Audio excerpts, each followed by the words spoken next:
94.3 माई FM पर show है जीना इसी का नाम है और मैं हूँ माही। चंडीगढ़ स्टेशन एंटर करने से पहले ट्रेन की स्पीड एकदम धीमी हो गई थी। प्लेटफॉर्म तक पहुँचते पहुँचते ट्रेन ने 10 मिनट और लगा दिए थे।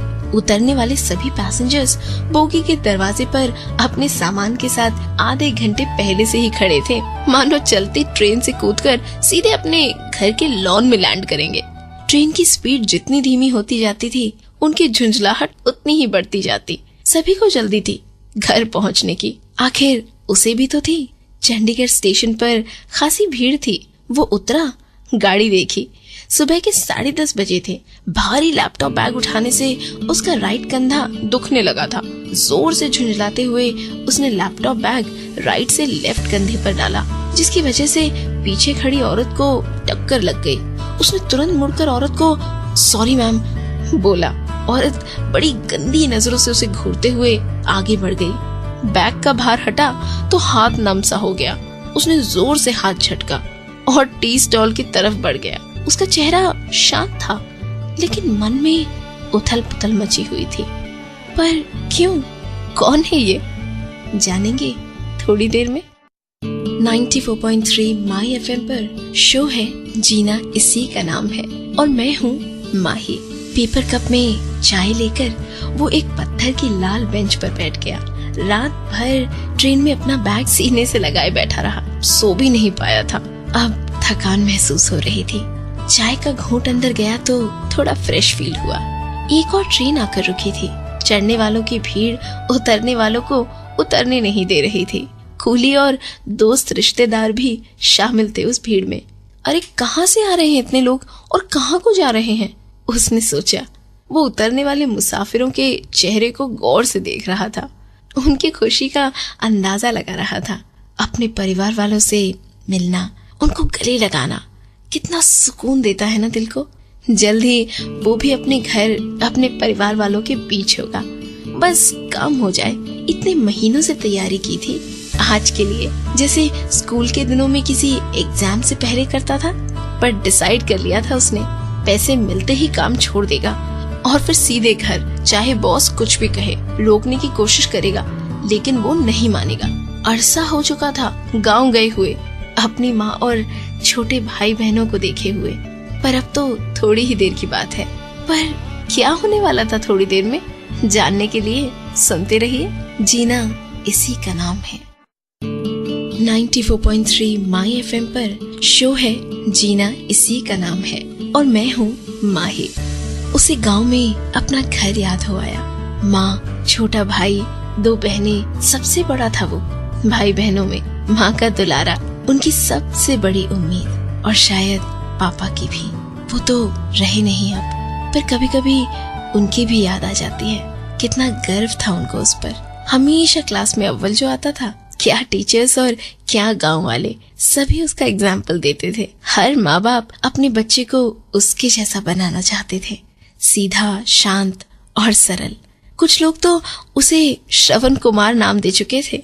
इतनी इज्जत और सेवा जो करता था अपने माँ बाप की। ऐसे में उसके माँ बाप कैसे फूले न समाते। खूब पढ़ा लिखा कर इंजीनियर बनाना चाहते थे उसके पापा उसे। शहर भेजा था उसको पढ़ने के लिए, लेकिन इंजीनियरिंग की पढ़ाई पूरी होने से पहले ही पापा की मौत हो गई। घर के हालात खस्ता हो गए। कॉलेज की फीस नहीं दे पाया, निकाल दिया गया उसे और पढ़ाई बीच में ही छूट गई। छोटा मोटा काम पकड़ लिया घर चलाने के लिए। फिर एक दिन बड़े साहिब से मुलाकात हुई। एक जगह से दूसरी जगह सामान पहुंचाने का काम था। कुछ महीनों के लिए गांव से बाहर रहना था। पैसे अच्छे थे। भाई बहनों को पढ़ाने के लिए उसे चाहिए ही थे। दिल पर बोझ सा लगा, पर मजबूरी थी। हाँ कह दिया। लेकिन ये काम क्या था, आपको भी पता चलेगा बस कुछ ही देर में। 94.3 माई एफएम पर जीना इसी का नाम है मैं हूँ माही। एक और ट्रेन जा चुकी थी। प्लेटफॉर्म एक बार फिर खाली हो चुका था। वो अब भी लाल बेंच पर बैठा था। अचानक ध्यान आया कि लैपटॉप बैग अभी भी कंधे पर टांग रखा है। उसने लैपटॉप बैग उतारा और फर्श पर लाल बेंच के सहारे रख दिया और अपना सर पीछे करके कंधे स्ट्रेच करने लगा। फिर एक और कप चाय खरीदी और पीने ही जा रहा था कि अचानक मोबाइल की घंटी बजी। वो चौंक गया। सफेद टी शर्ट पर थोड़ी सी चाय गिर गई। उसने कप को बेंच पर रखा, जेब से फोन निकाला। कॉलर आईडी देखकर माथे पर बल पड़ गए। फोन उठाकर दांत खींचते हुए बोला, क्या है? आवाज में गुस्सा और इरिटेशन दोनों थी।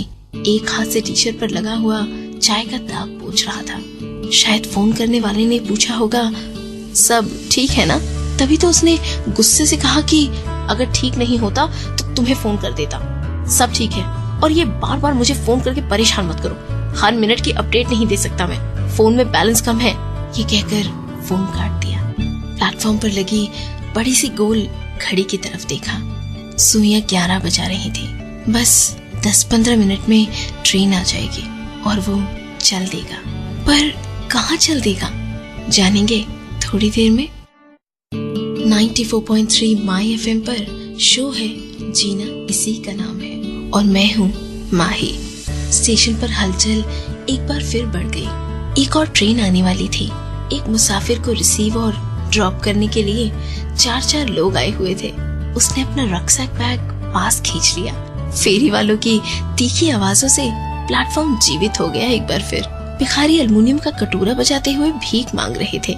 प्लेटफॉर्म पर दरी बिछाकर 10 जनों का एक परिवार ताश खेल रहा था।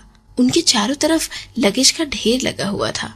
हंसी मजाक करने के अंदाज से साफ पता चल रहा था कि सब गर्मियों की छुट्टी में घूमने जा रहे हैं। बगल की बेंच पर एक माँ अपने बेटे को प्यार से अपने हाथों से खाना खिला रही थी, ठीक जैसे उसकी माँ खिलाती थी।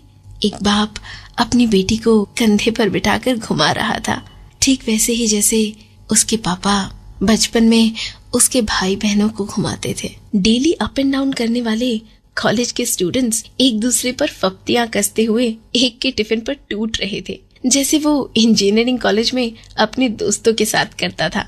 2 भाई बहन एक ही बोतल से कोल्ड ड्रिंक शेयर कर रहे थे, जैसे वो अपने भाई बहनों के साथ करता था। एक न्यूली मैरिड कपल आंखों में नई जिंदगी का सपना सजाए, हाथों में हाथ डाले ट्रेन के इंतजार में बैठे थे। खुश चेहरे, परेशान चेहरे, शांत चेहरे, दुखी चेहरे, सोच में डूबे हुए चेहरे, और उन सब में एक उसका चेहरा। उफ, उसने आंखें बंद कर ली। नहीं, वो ऐसा कभी नहीं हो सकता, उससे नहीं हो पाएगा ये। पर क्या नहीं हो पाएगा, बताऊंगी इस गाने के बाद। 94.3 माई FM पर शो है जीना इसी का नाम है और मैं हूँ माही। ट्रेन घसीटती हुई प्लेटफॉर्म पर आकर लग गई। उसने अपना सामान उठाया और पूरी भीड़ के साथ पीछे लगे जनरल डिब्बे में चढ़ गया, पर अंदर नहीं गया।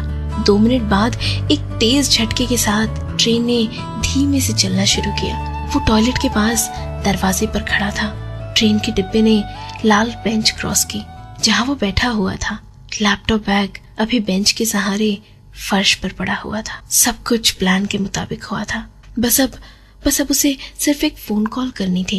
लैपटॉप बैग के अंदर रखे हुए एक सेल फोन पर 3 घंटे बजने तक का इंतजार करना पड़ता।